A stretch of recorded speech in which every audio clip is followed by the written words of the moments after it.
Ko te āhuatanga o te whakapono o te ao Māori I aua wā, I reira ngā ariki, I reira ngā tohunga o ia wāhanga o te ao Māori. Hiko I ko te uira papa te whatitiri whakaheke ana mairungo tūranga rai. E iaha tērā, ko te mana o kuini pea. E awhi ana I te tikanga ka kōri te ture whakarunga. Ui atu kia mita renata. Nō wai tērā pere, hai aha tērā pere.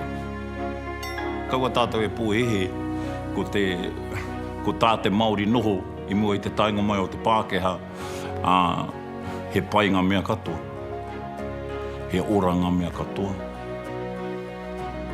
No te tau 1800 te kaumawha, I Paoroti ai te reo kauhaua te mātenga ki ngā pari o Ohiwa.